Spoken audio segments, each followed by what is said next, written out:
Почитувани, во последно време владините мегафони се огласуваат од партискиот штаб за да ја пофалат за нејзините успеси во разни сегменти, вклучувајќи го и сточарството.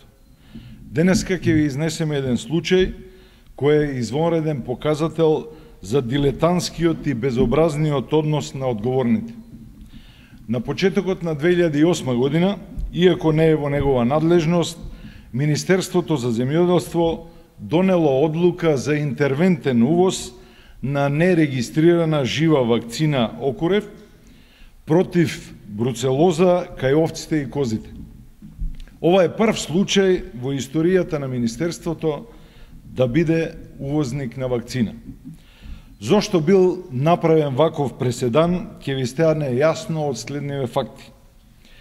Вакцинацијата по програмата на ветеринарната управа е започната во месец мај, а вакцината е регистрирана дури во јули 2008 година. И покрај упатството на производителот, во кое јасно и недвосмислено е наведено дека вакцината е исклучиво за животни со старост од 3 до 6 месеци и е забрането да се вакцинираат животни во лактација или гравидна состојба, животни непрочистени од паразити и болни, вакцинацијата сепак се спровела. Зошто? Бидејќи на некој тоа многу му одговарало.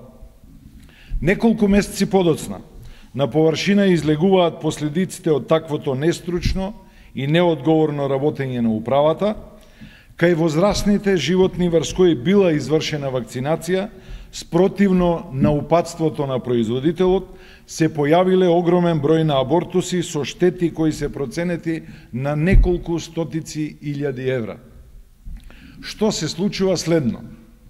Обидувајќи се да се заташка овој пропуст, Министерството само на минимален дел од сточарите им ја признава штетата, оставајќи ги останате во ситуација оштетата да ја бараат на суд. Врз кој основ Министерството ја вршило оваа селекција до ден денеска никој не знае.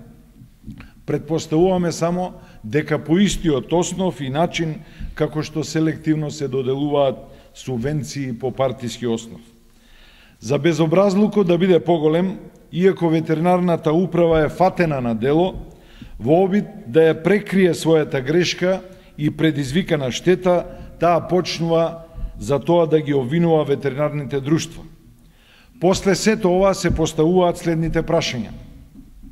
Зошто, спротивно на Законот за лекови, е извршен интервентен увоз на нерегистрирана жива вакцина за животни, која воедно е заразна за луѓето?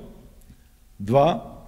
Зошто Министерството и управата спротивно на нивната надлежност се јавуваат како увозници на вакцината? Точно ли е дека овој сомнителен тендер го добива фирма на еден од инспекторите од управата, чија адреса на фирма е иста со неговата домашна адреса? Зошто вакцинацијата е започната во мај, а вакцината регистрирана дури во јули 2008 година? Кој ќе ја понесе одговорноста за ваквата нестручност, од кои произлегуваат огромни материјални штети? Почитувани, бараме, очекуваме, сметаме дека е крајно време некој не само декларативно, туку да почне да ги решава и реално ваквите скандали. Ако не е способен, нека си замине. Благодарам.